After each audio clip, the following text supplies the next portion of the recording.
he shows like this obsessive like can of bone broth, which it's the healthiest bone broth in the world, and if you drink this, you'll be in great shape. Like, come on, dude. Uh, It sounds like one of those horrible pyramid schemes. They call that biohacking, my friend. They call that biohacking.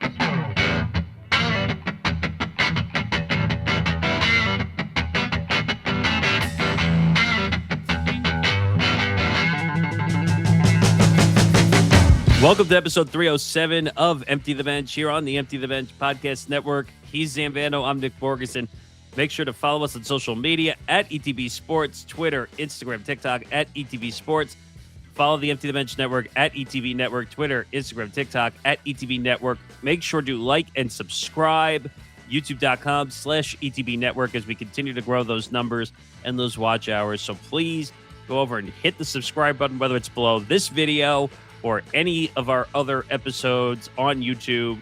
And if you're on the audio side, just like I said, youtube.com/ETB Network, go over there. Or any of our other videos, period, by the way. Yeah, and all other videos. Yeah, all of the videos and stuff we have available. If you can't listen on the video side, listen to Empty the Bench wherever you get your podcasts, Spotify, Apple Podcasts, all other audio podcasting platforms that we are available to. Okay, so we're back. We have a lot of interesting topics this week. And it's the beginning of March. Can you believe it? We finally made it to the third month of 2026. Holy crap. And it's March, and it's one of the best months, they say, in the world of sports with March Madness. And trust me, we have a college basketball story for the ages. Not March Madness, but we will get into a story of epic proportions that's trending around the college basketball scene. Yeah, a bombshell story, if anything. A very unexpected one, I might add. Right. Also, we'll get into NFL news, including a weird question asked to Fernando Mendoza. By an anonymous NFL team, which not a lot of people are talking about, as far as I can see. Anonymous. Also, we'll get into some other news. David Montgomery traded to the Texans. I don't know what the Texans are doing right now at all. They now have a 3 running back committee, which I don't think is going to be a 3 running back committee by the time the next season comes. I'm a little salty because I thought he was going to come home to the Bears, but what do I know? So the NFL is the most unpredictable sport, as they say. That's true. Also, we'll get into the White House card a little bit more. You and I started to discuss this, including John Jones, who came out and had a little bit of a viral escapade, would you say, in front of a crowd. Yeah, I could not figure out what that event was, but that was very bizarre. Let's just say that. Let's just say I'm shocked. If that actually comes to fruition, I already said this to you, but I'll tease it here, just saying I don't think this card is going to be what everybody thought it was going to be. Let's just put it that way. We'll get into UFC 326, Holloway versus Oliveira 2. It doesn't seem like people are as excited about this as they were for the first one. There's not really a ton of buzz. Well, the first one was 11 years ago. Do you mean the first UFC Paramount event, or do you mean the first fight? No, I just mean, like, I don't know if anyone's looking forward to Holloway Oliveira 2. Really? The hardcores are, but there's not the buzz that you would think there should be. It may end up being a dead fight week. It'll be interesting to see how the rest of the week plays out after our show airs, but it doesn't feel like there's a lot of juice around it. At least not yet.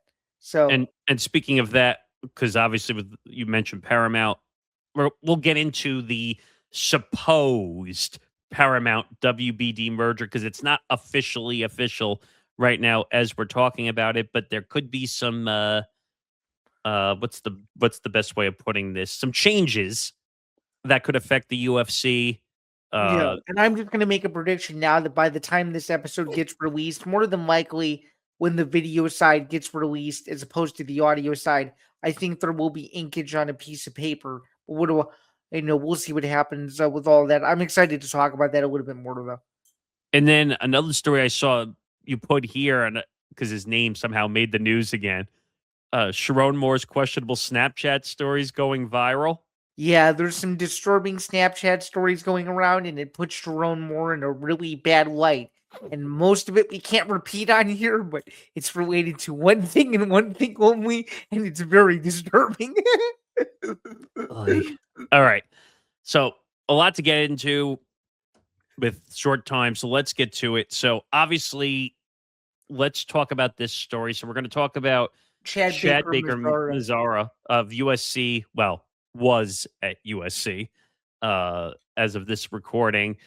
Um, Obviously, there was the awkward moment of him walking off the court against Nebraska early in the second half. After he blocked the shot, he told his coach that he had an injury. Then he was sitting with USC star Rodney Rice in a fan area as opposed to sitting on the bench. Yeah, which was bizarre. By the Um, way, for those who know, Rodney Rice was formerly of Maryland, so he keeps moving around Big Ten schools himself. I don't get all the movement with a lot of, and now maybe this has to do with the whole NIL situation and eligibility and all this stuff. But have you noticed that this is really free agency? Yeah, What we're dealing with. it really is. It's no longer because guys would move schools because they're like, oh, I don't like the coach anymore. I don't like the team. I don't like the scheme Right. anymore. This Na- almost feels like the equivalent of Cam Ward opting out of the Pop Tarts Bowl a couple years ago. Do you remember that he opted out Yeah. in the middle of the game and they lost? Yeah. I mean, I kind of remember that slightly. And then it also kind of just makes me, obviously, because you said We it. keeping a buck right now. We ass. Yes. Thank you, Cam Ward. But this story is bizarre because now he's no longer with the team. They let him go. They cut Yeah, him and he was loose. arguably the best player they had. He was averaging like 17 points a game. I'm going to assume also that the odds of them in March Madness have plummeted. I'm Oh, going to say. they probably won't make the tournament now because of this. Now, we've heard of players getting released. A lot of time it's no-name guys that do stupid things and Yeah, then they get. this is like a huge name. This was the guy who was in the Final Four just 1 year ago. And so it says no reasons or details for Baker Mazara's program departure were provided in UFC's brief statement. Oh, you did it again. You meant to say USC. USC's, because I'm thinking UFC. USC's brief statement issued through team spokesperson Kristen Keller told the AP, quote, "We have nothing additional to add at this time." This is the thing that drives me crazy. Me too. I don't understand it. Well, I'm talking about generally like when something Right, happens to a player. Right, like honestly, if I'm gonna be really blunt, I'm just putting on my journalism cap here. If that release had said conduct detrimental to the team or anything of that sort instead of nothing, I would have been totally okay with it. But this literally said nothing at all. It's almost like they're hiding something that they don't want to tell Right. when you say, "Oh, we have nothing additional to add at this time." If you there must have been something he did behind the scenes which would be conduct detrimental to the team if that's the case. Right, but why not just come out and say that? Because if you say that, you're not directly saying what he did. You're saying the reason why he was done. And you know what I mean? Leaving you on a cliffhanger like that doesn't really make a whole lot of sense. So it was asked whether it was customary for Baker Mazara to be sitting next to fans. Coach Musselman said it was because of shortage of chairs on the bench. Come on, dude. Are you really going to make that excuse? That was a PR trained answer, I bet too. Shortage of chairs on the bench? That's crazy. What? Who says that? Who says that? I've never heard of that before. Like, I've heard that time to time at an NBA game. Sometimes, like, if players are not playing, like, sometimes they'll stay in the locker room from time to time. I don't know if that really happens in college, but What was your question? like in the NBA, sometimes guys will stay in the locker room if they're not playing, or just so that they're out of the way, so to speak. No, in college, the entire team is on the bench. Some guys sit behind the bench, but most of the time, they're all on the bench together. So he's got a history, by the way, of moving around. We've talked about that. Yeah. This wouldn't have anything to do with that he doesn't stay at a school for a long period of time. When someone moves like this, it has to be the player, not the schools. I think so too. Because it sounds like he just doesn't fit in wherever he goes. That's what it seems like. And like I said, I get it. I know NIL causes some problems from time to time, but this doesn't sound like an NIL issue at No, all. this is either conduct or this is academic or this is something else. I don't know. So he was on the Final Four run, right? Yeah, with Auburn. Yeah. Yeah. Okay, and then he left. Correct. See, I don't get that. You're on a Final Four, right? Well, he left probably because Bruce Pearl retired. Well, he probably didn't want to get coached by Bruce Pearl's kid. That's Okay. probably that's See, probably that's here's probably an why. here's another thing that frustrates me a ton. And maybe it's because it's today's college game for any college sport compared to like when you and I got into it and there was no such thing as NIL money or leverage for players to be able to do what they want. Like these guys leave because they're not willing to give a coach a chance where they are.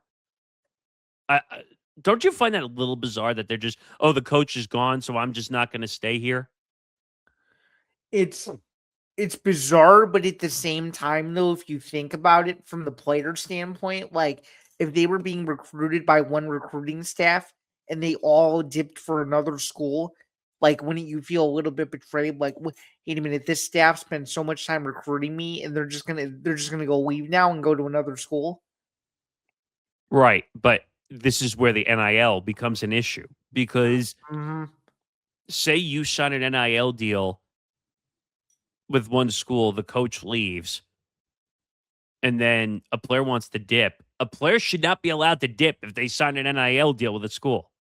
They That shouldn't that I agree with because I because forgot it's technically a legally bound contract in some who was the one cases. that sued to try to get out of their NIL deal, or they had to give the money back.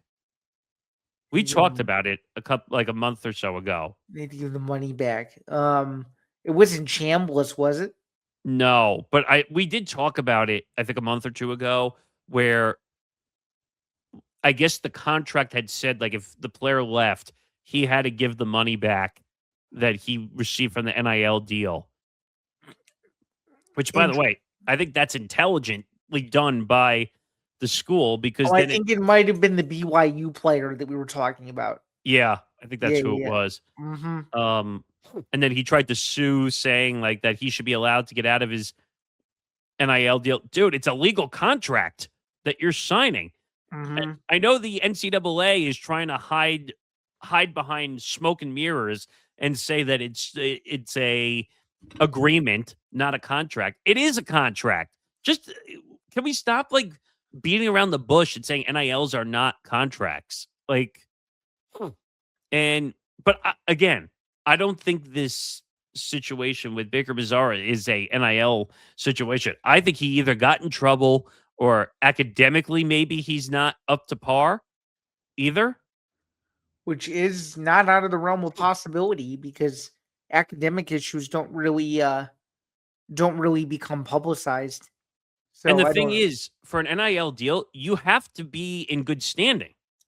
Yeah, you have to have a minimum. I think it's like a 2.8 in order to be eligible. It's like a two, And like between a 2.5 and a 2.8. I think mhm. somewhere in there. which And if you most which most student athletes are way above that.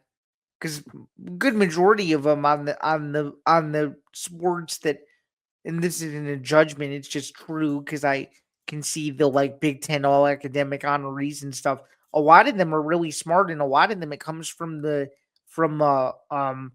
non-football and basketball players. But sometimes those guys are just as academically gifted as everybody else. It depends on what school you go to. I mean, quick story because I don't want to derail the show completely. But talking about grades, now again, this was before NIL and all this stuff. When I was at LIU Okay. and I was calling games, our women's team was one of the best. Like we just kicked ass and took names against every team we played. and I can't remember the player's name, but she was the top woman on the team. She scored like 20 plus points a game or Okay. more. Okay. And And was she the number one attraction as to why people came and saw yeah, them play and huge stuff? deal. Huge deal. Okay. Like, and I was calling the games, and then one day she was not even sitting on the bench. Okay. So I would go and I would talk to the AD and I would talk to the our SID and all that stuff. And I said, "Well, what happened to so and so?" I said, "She's the biggest player on the team. She's the biggest star on the team." And they said, "Oh, well, it was academic violations." Oh. And I'm like, "What?" And I'm like, I said, so I had to ask a bunch of questions because I was like, what is, because every school is different what they require for Right. athletes. Right. So I said, well, what's the academic requirement? And I think they said it was like a 2.5. I think Okay. this was before NIL. So I said, well, and I might have been digging a little too much when I was asking questions, but I probably would have done the same thing. You're not the only one. so I said, well, what does she have? And she's like, oh, she's got a 1.5. I'm like, what? Oh, wow. And I was like, 1.5? I said, that just sounds like you're not putting any effort into school. Yeah. Because what do they say? You can accidentally stumble to a 2.0 or a 2.5. You can stumble to a 2.5. I don't think it's anything below a 2.5. No, no, but I'm saying like anyone could stumble to a 2.5. Right. Exactly. Exactly. Yep. So when I heard it was a 1.5, I was like, oh my God. Like, because some athletes just don't care. Like I mean, I think it's a lot better now. Would you agree that more athletes put a little more effort into getting a better grade? Yeah, I mean, they kind of have to, Nick, because they have mandatory tutoring hours and all that stuff. Oh, right. I forgot Yeah. about that. Yeah. But she didn't play like the rest of the season. Right. And I was like, "Oh my god." Like that's how serious like some of these athlete to grade scenarios are. And Yeah. now with the NIL, it's probably even stricter, Yeah, right? for sure. Yeah, I don't know it school to school. I know with the schools I went to, the academic requirements are very rigorous. I can say this because it's public knowledge. Illinois is a little bit more lax when it comes to online classes as opposed to Northwestern. Northwestern, they try to encourage you to be in person as much as you can, but I think every school is different. What So, was the grade requirement though? Or the oh, GPA, I should for say. which school? Well, both, I guess. Northwestern, well, their academic requirements are a lot more rigorous, so I think it's anything above a 3, Wow. and then Illinois is like the standard 2.5, 2.8, I think. Okay, So, so they still expect you to be yeah, you have to be present. Yeah. Oh, you yeah. can't just BS it like people used to do back in the day just to get by. Like, Yeah, and, not to divert any further myself, but as someone who's had classes with ex-student athletes in the past, and I'm not gonna name names or anything, yeah. there was this one instructor that did not understand well, let's just say this instructor did not understand the dynamic of the student athlete at all. So I was noticing that from the very beginning of this course that I was in, where there were a bunch of football players and they had a very rigorous practice schedule and film schedule and all that. And because I knew all of those guys, I knew what their hourly routines were because I had gotten pretty close to them. So we're looking at the clock and it's whatever time it is. And I know that these guys were in my group for this one project, have to go to lift because that's what was required. So they walk up and they're like, Zan, you have everything taken care of, right? I'm like, yeah, of course I do. So they get up, and sure enough, the instructor sees them leave, and they're like, "Wait, where are they going?" And I privately went up to the instructor after class. I'm like, "You were handed a piece of paper that was fully documented what their entire schedule was, and you're not following it, and and you should not be blaming them for it." So then, obviously, the next week, everything was rectified, and this professor apologized, but she clearly did not understand the demand of a rigorous Big Ten football schedule that was a road game every other Saturday. So Oh, that's bad. Oof. so I had to stick up for a few of the football players, but some instructors got it and other ones didn't. So it's very very interesting. So Okay. I guess we'll see what happens. I mean, do you think he's going to end up somewhere else, or is he going to pop I up? think his eligibility is probably done. That's what I think. Because I think he's been a college athlete for 5 years now. I'm assuming he's not going to be NBA bound at all. I don't think so. He's a good player. He'll be good to play overseas. I think. Yeah, but that's not always good either. No, I Um, know, but but it depends on where overseas and how much money you might make and stuff like that. Some guys do very well overseas. So it's just dangerous overseas. That's the only thing you got to worry about. But I know. all right, let's move on. Let's go to the NFL. Let's talk about this odd story. NFL team requests weird ask to Fernando Mendoza about getting arrested. Yeah, so apparently an anonymous NFL team, according to the New York Post, was in an evaluation meeting with Fernando Mendoza, and they're like, "Your draft stock is so high, Fernando, that the only thing you could possibly do to decrease it is get arrested." That's terrible. Like, I get Eh, it. I know they were joking, but come on. Yeah, yeah. That's just weird. I don't. Nick, are you under the theory like I am, where whoever this GM or scout was knew exactly what they were doing because they knew they can maybe get a viral moment out of it? Oh yeah, definitely. You and I are on the same page of this one. That and like every show is talking about it. Like I'm seeing it. I have my TV on next to me. Like everyone is talking about Mendoza today, and it's probably because of this stupid story. That and by the way, this is another pet peeve, and I think you know this about me already. Stop with the anonymous if you're going to ask something stupid. Well, Seriously. it's well said. By the Who- way, I expect a little bit better from the New York Post that they didn't just say who the team was.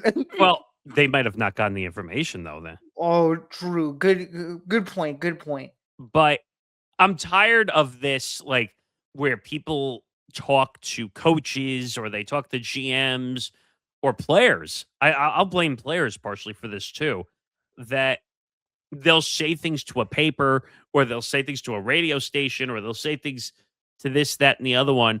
And then my favorite is, oh, well, players wanted to keep their, what was it, condition of anonymity. That makes me nuts every time a player or a coach or a GM does it. Why? Because you don't want to be held accountable for the statement or dumb question you ask. Is that what that is? Probably, But why? But which is dumb.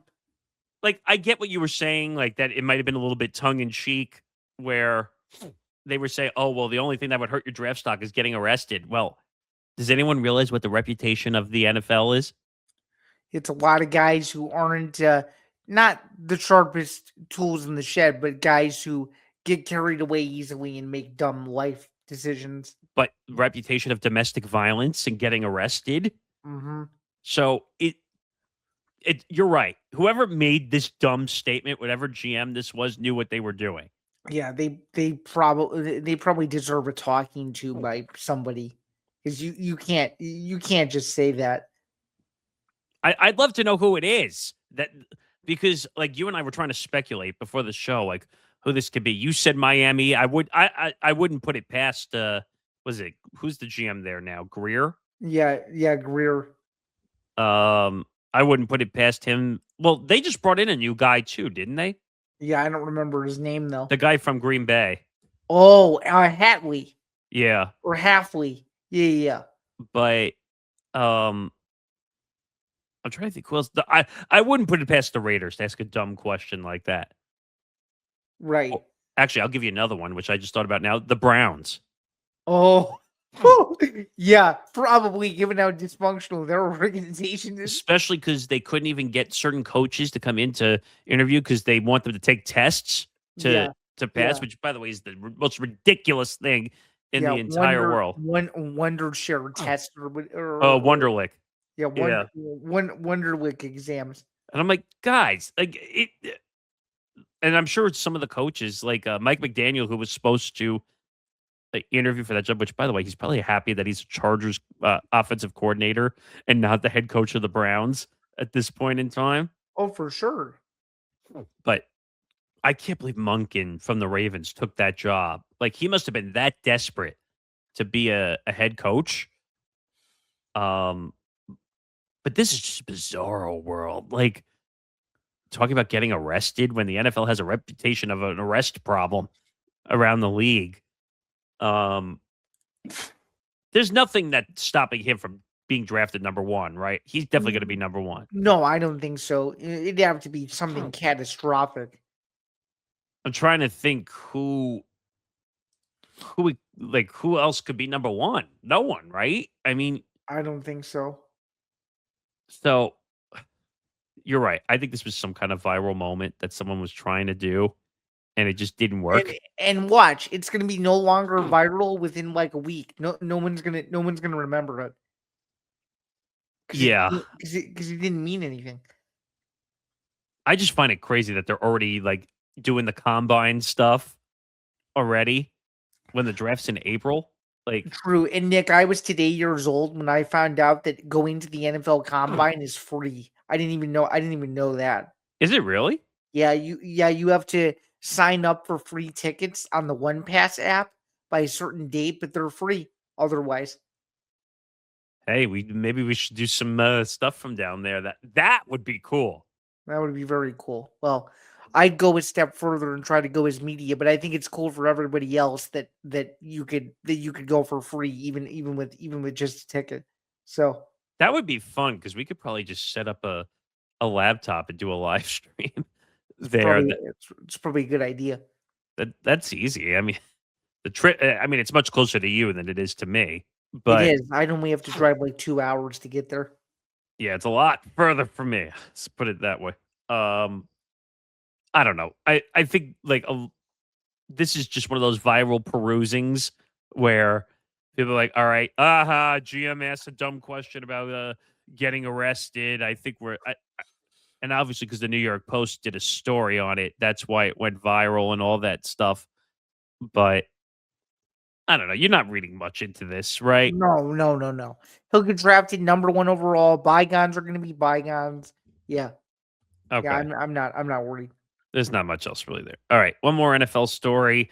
David Montgomery traded to the Texans. We'll fix a little error there while we're talking. But what do you think of this move? I mean, there's not much more to say other than the Texans are making a mistake, in my opinion. Yeah, you have 3 running backs now. What do you have? So you have Mixon, Montgomery, and Woody. Now, Yep. there's no way they're going to keep 3 running backs in that system, right? No, I don't think so.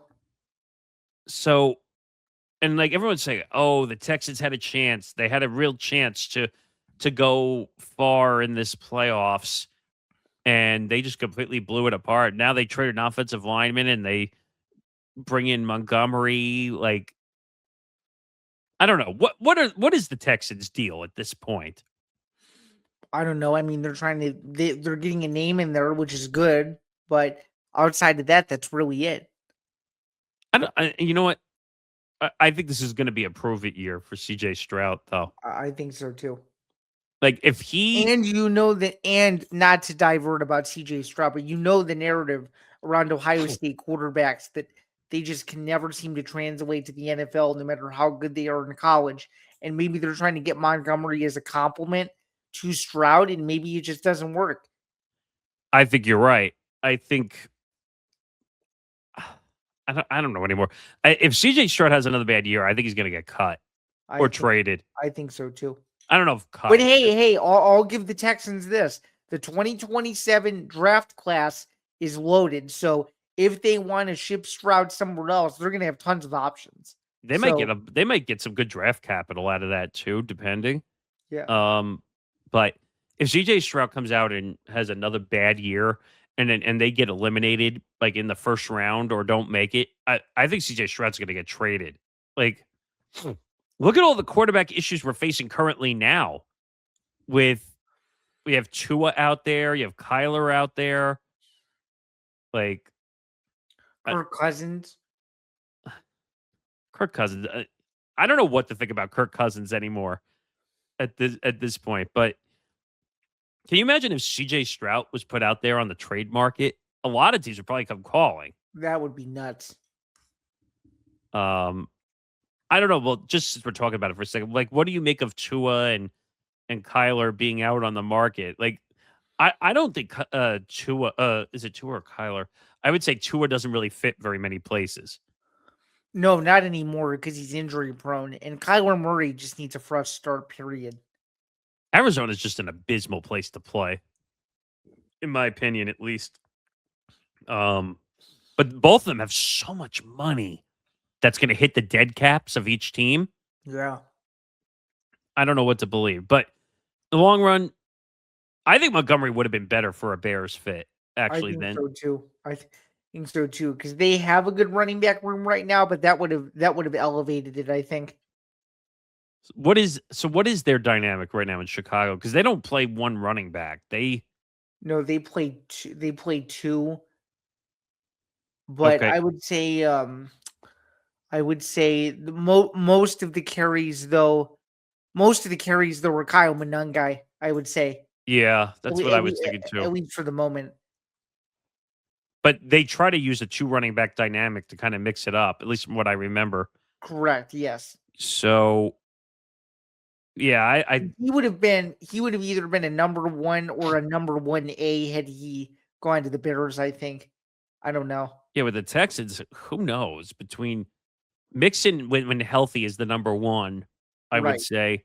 Woody is probably the They're two. probably they probably traded for him, Nick, as an emergency in case Mixon gets hurt.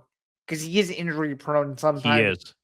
No, he is. But you can't carry three running backs on your roster, active roster. No, you can't, I don't think. And you're definitely not cutting Woody because he had a really good year. No, but I can guarantee you if he did get cut, he'd get picked up by somebody immediately. Oh, it's not even close. Someone will, or they could trade him. Would they trade him, you think?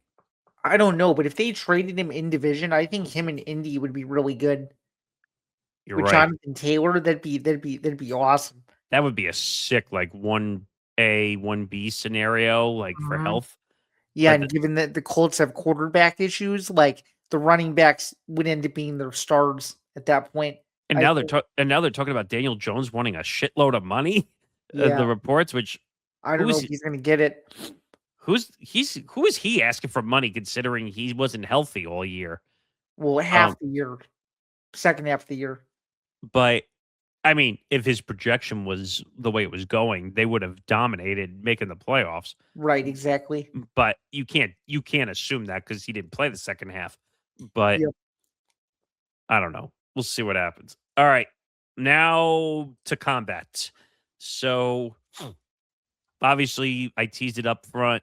John Jones was I'm assuming this was an RAF event, I No, I think. don't think it was I think it was something else because if it was RAF, they would have had the RAF back. And if you could do a double take for me, that'd be helpful. Yeah, I'm checking as we're doing this, but I don't think it would have been RAF, he was but somewhere. He was he he was was somewhere for sure. Does he it was does it say where? I'm trying to figure it out as we're Okay. sitting here, but he was speaking somewhere. He was speaking in front of a crowd on a stage. Yeah. That's what I know it at this point. And basically he was saying that he's negotiating with the UFC to be on the White House card. Well, given the new news that's come out about the geopolitical stuff about Ilya and Justin Gaethje, it kind of makes logical sense But do you really buy that though? that he's negotiating with them. Yeah. Yeah, I do, because Pereira moved up to heavyweight, and now the light heavyweight title is going to be fought for as a vacant belt between Yuri Prohaska and Carlos Ulberg. So yeah, I actually do think so. So I Yep. found the video. It's not an RAF event. Nope. It says all I can read is it says it's called the Brook. Okay. I don't know what that is. It looks like some kind of there's a bunch of balloons. It must be some kind of like charity event. Yeah, a charity event probably. And he confirms that he is in fact talking to the UFC about fighting at the White House card.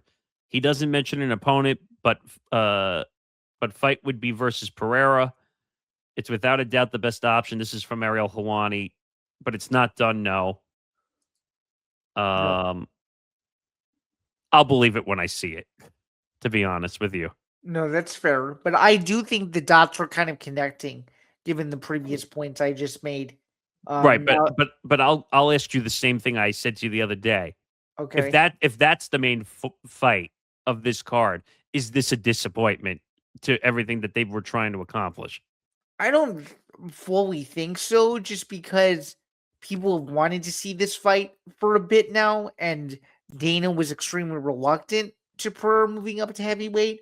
And now, as of 2 weeks ago, he says whatever he wants to do, we're willing to work with him, meaning Pereira. So I think they're kind of waking up to the fact that this fight is a reality. Now the question is this is where the crappy part of this is going to come in. Is Do you strip Aspinall of the heavyweight title to make this for a vacant heavyweight title? Is the question. I think it depends on like what you said to me the other day, which was, is his eye injury going to be healed? Right. If Because they don't think his eye injury is going to be healed, they might not have a choice. right, which means they would strip him and they would make these two fight for a vacant heavyweight title. And So and the other thing you said to me, like the whole reputation of this White House card was supposed to be that there was 6 title fights on it. yeah, and now that's certainly not happening. There's no way. I There's mean, absolutely no way. what? Maybe you get 1 or 2. Obviously, if the Kayla Harrison You'll fight, get one at minimum. I think you'll get three at the absolute maximum, but you'll probably end up with two. That's that's what I think. see the problem with Two you. and then four other gimmick fights to make six. See the problem with the UFC from time to time. This is my opinion, not yours. Just so we're clear, because I know you cover the UFC. Is I feel like they have a tendency to over accentuate and not deliver. That is sometimes the case. Yes, more often than not, in the last 6 or 7 years, it used to never be the case. They used to always know that they were better than their previous event, and now it's almost like a rinse and repeat cycle. Like they don't add the same value to some of these major events that they used to. Like in the 2010s per se, like pre McGregor, every UFC fight felt big. Every UFC fight felt like it was a must order or a must buy because there was the 7-8 week gap with no card where people could be excited. Oh, UFC 116 between Brock Lesnar and Shane Carwin's coming up, and there's no UFC event for 7 weeks beforehand. I'm going to get excited. Now that it's a weekly occurrence and there's a numbered event that pops up every month, people aren't as excited for it because they don't have to wait as long as they used to. So it's But almost like they do another one and another one and another one, and there's no like, oh, like this is a pause. Like, let's stop and think about this. This is really, really big. And I think they've sort of lost that luster a little bit post UFC 200. 300 had it. 300 was a good show, but almost every other event besides the 0-0 ones in the last probably decade has kind of felt the same a little bit. I don't know. I don't know. I feel like they try to oversell They this White do. House They like to card. oversell a lot. They Well, do. no, I'm talking about specifically this White House card, Oh, they have. They have for sure. and And I they've think they're kept a gonna. lot. They've kept a lot of people on edge. A lot of people don't know what's going on. It's very, very interesting. And to be honest, I think the card's gonna fall flat on its ass because I think they had almost promised in a sense that Connor was gonna be on the card. They dubbed it. They had called it the biggest. They had called it the biggest MMA event of all time, and now it won't even be close to that. There's no way. I think it's a massive fail if Connor's not on this card. I feel Even though like. there's no gate, though, Yeah, because I think it's a massive fail because that was the whole reputation that this was going to be Connor's comeback on the big right, White House card. right. And There were so many different ones, so many different fights and different things they could have done. Like, I think O'Malley should be on this card, and it You sounds like should. It's unbelievable what he recently said, how he hasn't been contacted about it, which makes no sense whatsoever. and I don't blame him being upset for, that money situation with, who is it? Connor Ben, the boxer. That that is a little ridiculous that he's getting 15 million when some of these guys have been around. Can't even sniff that. So I think, I don't, and this probably goes back to the whole pay disparity issue that's Oh going yeah, on. for sure. There's no doubt about that. But this card, like, if Jones and Pereira is going to be the lead fight, like, I think that's a huge letdown to what they were saying was going to be the card of the century, almost in a Well, sense. right. I mean, this would have been one of the fights on that hypothetical card. But now if they go this route and the Connor fight doesn't happen, or if the Ilya Justin Gaethje fight and or Ilya Islam fight, which a lot of people would be ecstatic about if those two fought, because that's number one versus number two in the world. That would be that would be that would be huge. That's what I hope. Islam's manager is hinting at, is that they want the Ilya fight because they know it's the biggest fight they could possibly make right now. But if none of those fights happen, it's a total disaster. And So and here's the other thing I want to point it out too, and I had brought this up to you a couple of days ago also. The amount of money that reportedly they're going to lose, right? is unbelievable. So 60 million was what they were reportedly going to spend on this White House card. Yeah, and apparently they're spending it themselves. And then it says 30 million will be recouped from corporate sponsors. Yeah, which I don't know how that's going to work, because there was a rumor that there weren't going to be any sponsors on the Octagon. So I have no idea what they're talking about. How can there be no sponsors? How would they be able to hold the event then? I have no idea. I don't know. That doesn't make it. You see how there's a lot of red flags now Yeah, yeah. on this Which, event? by the way, that rumor ended up being false, but that was being floated around for a bit. What? So that there was not going to be any sponsors on the Octagon. I would hope that's false, because then they would make no money at all. They'd be so deep in the hole they wouldn't be able to get out of it. Right, exactly. I don't know. I'm becoming like more and more turned off by the White House card.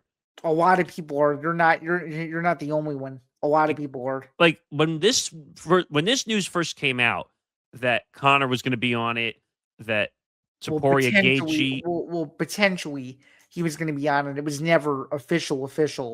That's what was being floated around. I'm just saying generally, like when I heard Connor and, well, when they originally floated Connor Chandler, that's the one I would have wanted to see. Which, by the way, Chandler is confused. He admitted in an interview a couple weeks ago, he's confused why they're just no longer interested in it, which I think is kind of funny, because he's sat there and waited for 3 years and he didn't get the hint that they weren't interested. I mean, I still think they effed up, considering that they had the Ultimate Fighter and Ultimate Fighter and they never finished the season. Well, right, because the coach's fight is the conclusion of the season. Yeah. And I blame the UFC for not getting that finished regardless. Right. I don't know. Like, obviously we're going to cover it. We're going to watch it. We'll do a post show for it. Well, we hope we're going to watch it. Some people are floating that they kind of hope the event doesn't happen, but it'll probably happen. I think they're too far down the road for it not to happen at this point. I think so too. I don't know if they did all the building work for it yet. Like, oh, you mean logistically? Apparently they have. Apparently they know what's going on with it. so then they obviously just announced the damn fight card already. It's supposed to be this week, so by the time this episode releases, we may have a card. So, and I saw a really interesting. I'll finish on this, but I saw a really interesting video of Dana White the other day, where like they showed him like being very enthusiastic like 10 years ago, like running the UFC, okay. and then this year they showed that like he would wear like UFC stuff like 10 years ago, and they had him wearing a Zuffa shirt. Yeah. And it was interesting because I was reading the video and it says like this shows how much disinterest Dana has in the UFC Yeah, anymore which a lot of people believe that. because they think he's more interested in like because everyone's saying like Zuffa's like his thing, Yeah, Zuffa boxing. Yeah. but is TKO involved in that or no? Yeah, they are. It's a TKO property. Yep. So then why is he more interested in Zuffa than UFC? Because I think he knows that he's built UFC to a point where he doesn't really need to do as much anymore, and he needs to prove himself on the boxing front because he's never done it before. Right, That's but he's still the CEO of the UFC, he technically, isn't he? he is, yeah. Yep.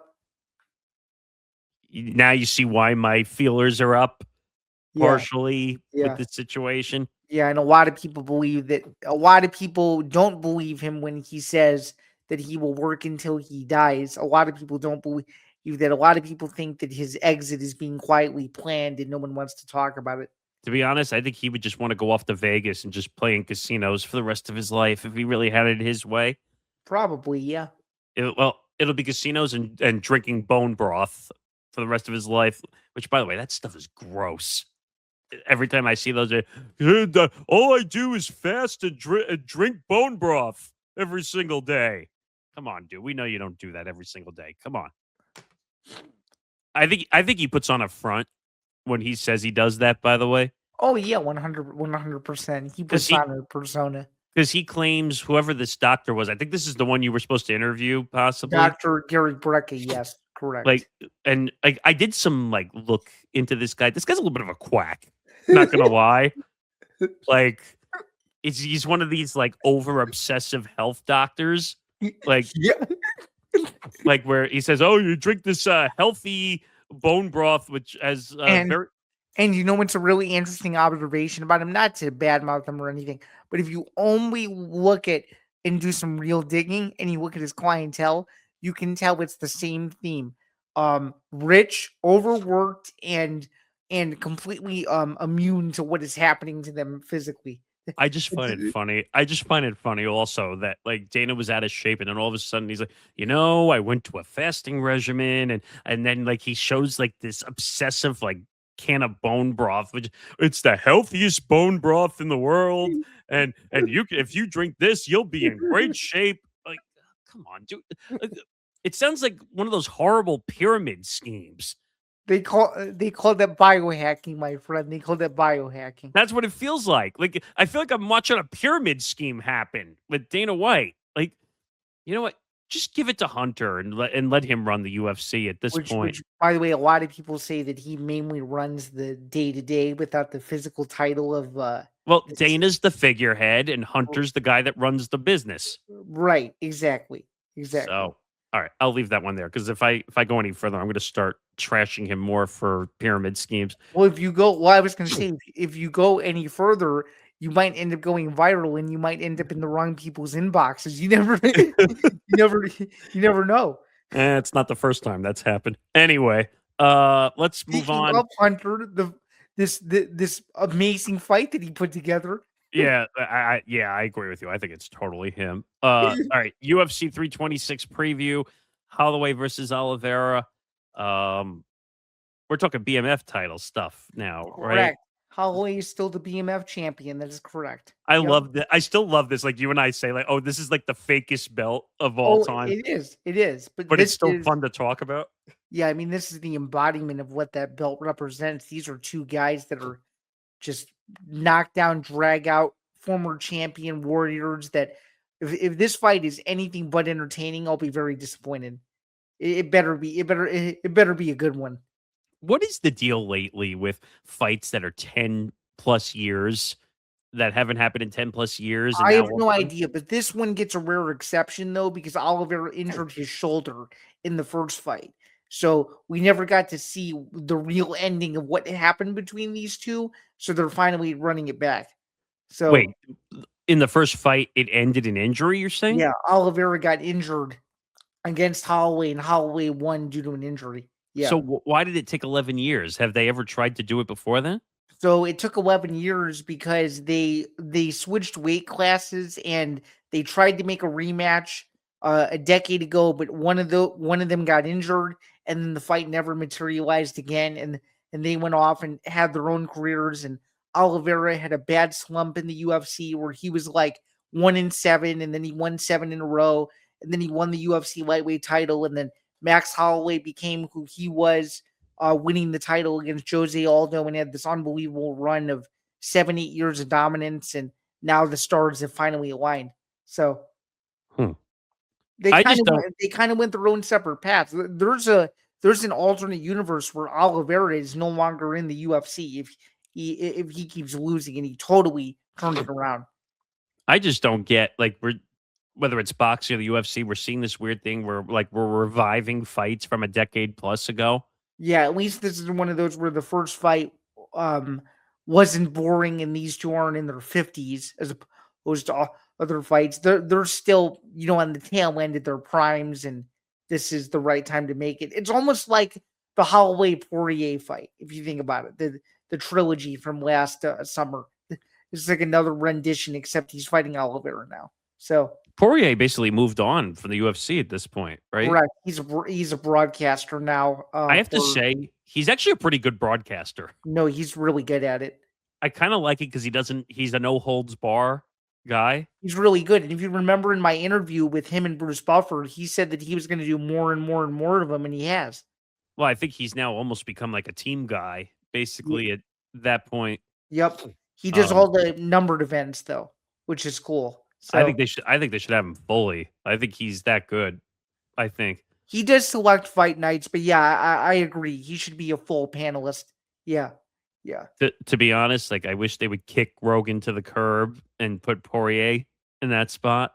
I kind of wish. Well, that's a bold I think you may have just gotten yourself a clippable moment, because a lot of people would disagree with you there. I don't think Rogan adds much, to be honest. He's even said he doesn't really want to be there as much anymore. Well, that's not fully it. He says the only reason why he's still there is because Dana's still running it. As soon as Dana's done running it, he won't do it anymore. That's BS. I just feel like this. What does he need this for? He's got a successful podcast, which is like #1 in the world. What does he need it for? Because he genuinely I think he genuinely enjoys doing it, because it's like the one escape from like the rest of the stuff he does. No, I get it, but like it's not a money thing. Let's admit that. It's not a No, money thing. no, it's not. I mean, for him, it's just fun at that point. So But there's many times where people have called his ass out multiple times for some of the stuff he said. Oh, 100%, because it doesn't feel like, because for some, it doesn't feel like he really watches the prelims and knows the same research that Anik and Cormier do and stuff. That's like when they're talking about, a guy's 7-0 record, and he's making his debut, and he's trained at 3 different camps, and he's resided in 3 different cities. Rogan doesn't really add to that, except saying, his calf kick is really effective. That's what I'm talking about. Like it's very generic when he speaks. Like yes. the only funny moment that stands out to me with Rogan was when the that gif happened when he like pushed back in his chair, if you remember. Yeah. Which fight was that again? Oh, what fight was that again? Oh, The wow. one where he like reacted, where they all like fell back in their seat with the scary looking face. You know what I'm talking about, right? No, I know the gif. I just don't remember. I don't remember the fight. It was. I just remember it was a massive. It was a numbered card, from what I remember, but it was one of the funniest gifs of all time, and it's just bothering me because I don't remember. Yeah, see, I see pictures of it here. I just don't remember which. Because it was Cormier and Anik and him. And like they're scared because they didn't expect the result. Oh, it was a Beneil Dariush fight. Was it? From UFC 317. But his reaction like made that gif. Like his face was just incredible. Oh, for sure. Okay, because we have to get to the chase of this. Who are we picking? Are we taking Holloway to win the rematch, or do we think Oliveira gets it done and becomes the new BMF champion? I like Holloway. I just like what he stands for. I think he's an aggressive fighter. To be honest, I wish they put him on the White House card. Well, who knows? If he wins, he might fight on it. You never know. I don't get me wrong. Oliveira's a great guy. He's been around a long time. Very streaky fighter, you would say. Oh, Nick, you just gave me an idea. What if they did Holloway versus Pimblett at the White House? Would people watch that? Oh, Would that would be a people? great. But I don't think he'll end up on the card though because he lost his fight, right? Which one? Pimblett. Correct. So So yeah, that might be a tough sell. Correct. I would fight for. I would defend Patty Pimblett forever because I just like what he stands for. Oh no, I know you love him. I like him. I like him too. Don't worry. I like the fact that he's a little bit out there too, and that he's not afraid to fight. By the way, he's a smaller guy that fights like a big guy. He Like, really is. If he wanted to move up, he probably could because of how much he eats. And I mean that in the nicest way possible. If he wanted to fight in 3 weight classes, he probably could. did you 150. hear what he said that he does to lose the weight? Did you hear that or no? Yeah, it's pretty unbelievable what he He does. vapes. Yeah. I was like, wait, what? And I'm like, he's like, oh yeah, I just vape when I want to lose weight. And I'm like, okay, that doesn't sound very normal. I got you. But yeah, I'm taking Holloway by decision. I think it's a great Yeah, fight. I think he wins it close. I think two of the judges have it 48-47, and the other one probably has it 49-46, I somewhere in like there. Holloway. I like Yeah. Holloway too. I think it's his time to win this time around. Okay, and So last question I have before we move on. Will you watch any of the CBS portions or no? it doesn't have the main card though, right? I It is think. the beginning of it. Doesn't have the whole thing. Do you know which Although my fight? direct TV guide duped me and listed the entire main card for the second portion of the thing. So I don't know. I don't know what to believe. No, they said what 8 to 10 Eastern. I think is what they said. Yeah. No, but will I tune in just because I'm curious? Remember what I told you when I said it goes to CBS? Are they going to have like a massive delay filter in? Because these fighters could give two shits about their language or their corners. How are they going to control that? I don't know. That's a good question. They're going to need like a 7 minute delay just to get through all the cursing and stuff that goes on in the corners. Unless Yeah, they're told, unless they're told beforehand, hey, you're going to be on CBS. Like you got to watch your mouth. they have to be told. I'm pretty sure they have to be told.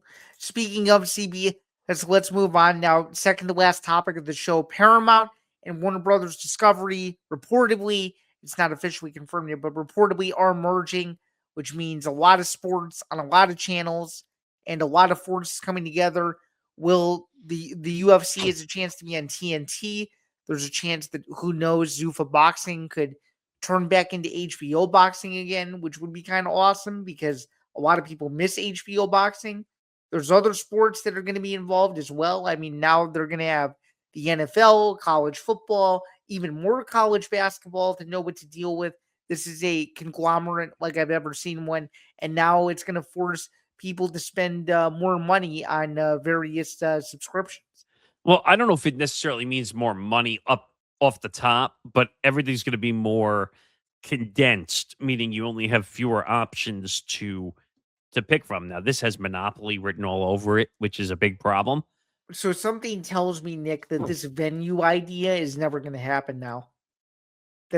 Which one? So venue was going to be where it was going to be all combined into one. Oh, that thing that we had discussed many months ago. Yeah, that's never happening. I'm going to say that now. There's too much execution involved to make that type of thing happen. But when I read, so originally Netflix was the one that was going to buy Warner Brothers Discovery. That deal fell apart because Paramount swooped over the top and offered more money per share than Netflix. Now, there's no guarantee the deal is going to happen because there's a lot of factors that are involved to whether this will actually happen. But they're talking about Paramount which is Skydance, the parent company, is paying $110 billion. Think about that. $110 billion to take over all of Warner Brothers Discovery. It'd be one of the biggest deals in the history of acquisition. Yeah. Um, Yeah. so it says after Netflix walked away from a planned deal with Warner Brothers Discovery, Paramount now has a clear path to pursue its own merger. David Ellison, who is the CEO of Paramount and Skydance, Yeah, which by intends. the way, shout out Bryce Underwood because Larry Ellison was the one who made that Michigan deal happen. Yes, I did know that. Yeah. They intend to buy all of Warner Brothers Discovery instead of Netflix's more targeted pursuit because Netflix wasn't planning on buying everything together. No. They were gonna spin off some of the stuff, but listen to this list. The combined sports rights of TNT Sports and Warner Brothers Discovery Sports are highlighted here. It's only the most notable, right? You're not going to list all of them because it's going to No, be okay. no, Okay. no. But there is quite a few that are big, though.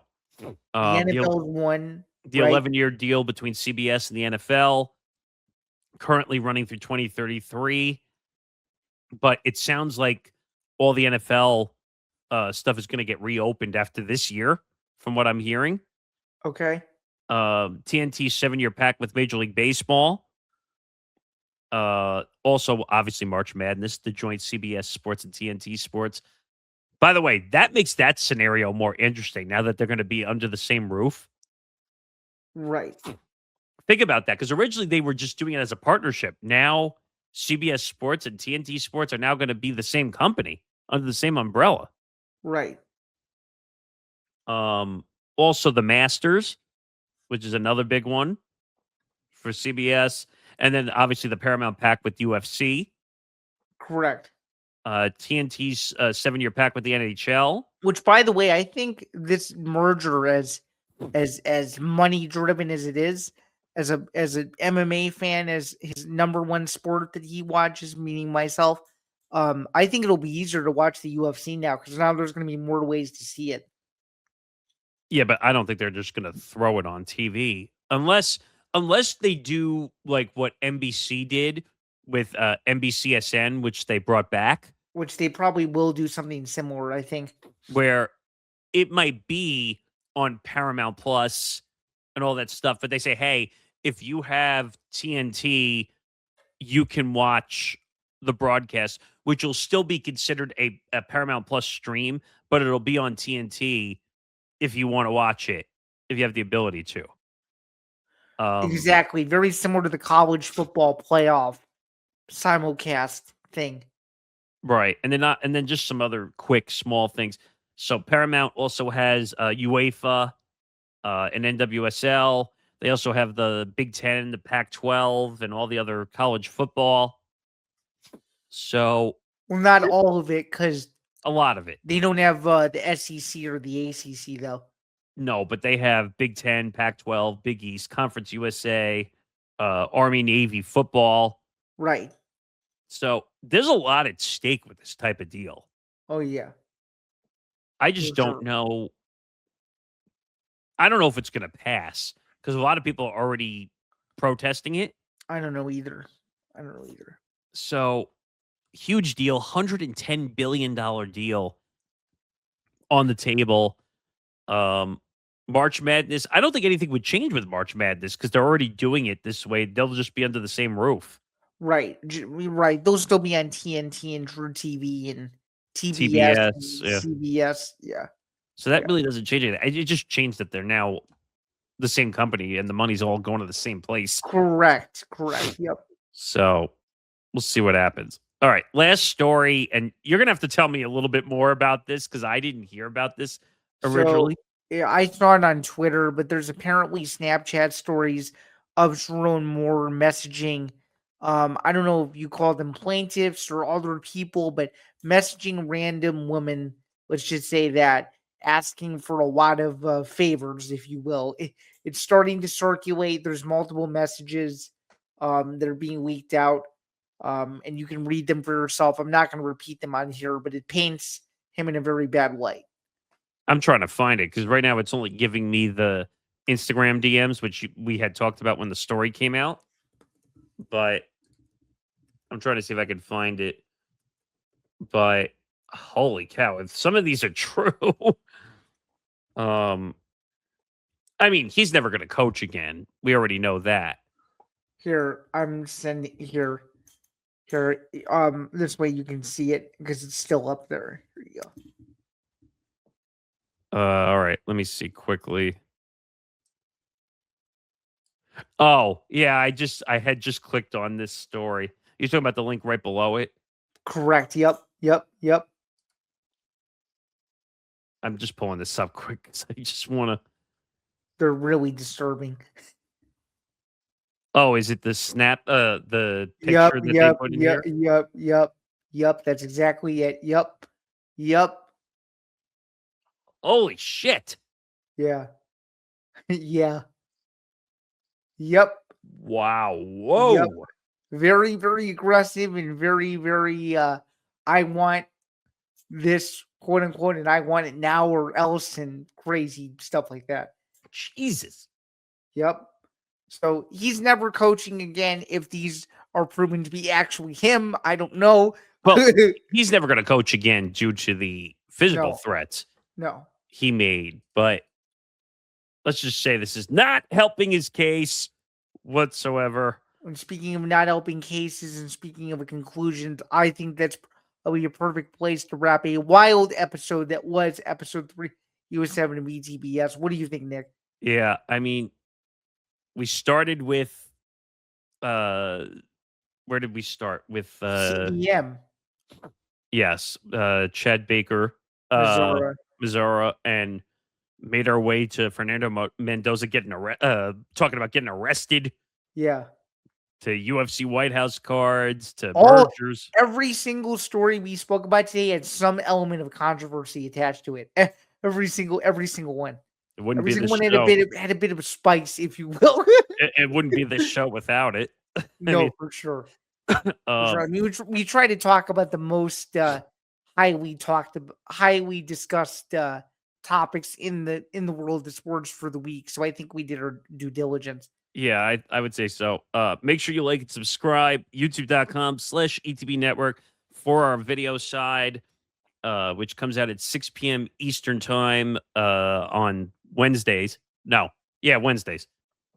I have too many things on my mind. Right. Yeah, when And the audio side comes out first thing Wednesday. So if you need us early, you'll be able to get us as early as you want, yeah, basically. midnight Eastern, Wednesday morning. So if you're raring to go, and you want to take us, I know some people who go like early jog, like midnight, 1 a.m., 2 a.m. in the morning, because sometimes it's there's nobody out on the road. Or Like, West Coast time, it's not that bad either. It's 9 p.m. So yeah, it's not terrible. yeah. So you want to check us out on the audio side, all our Acast, Apple Podcast, Spotify Spotify. is my primary user base for my show based on people who I've spoken to. By the So, way, did you see that Apple's getting a video platform side now? well, yeah, that actually might be good. We might be able to simulcast over there too. I'd have to look because I don't understand that whole thing, but that's a story for another day. Like I said, listen wherever you get your podcast, where we are. We try to do as much as we can to stay active on all these platforms. So check us out there. All right. Anything left to say before we end the episode?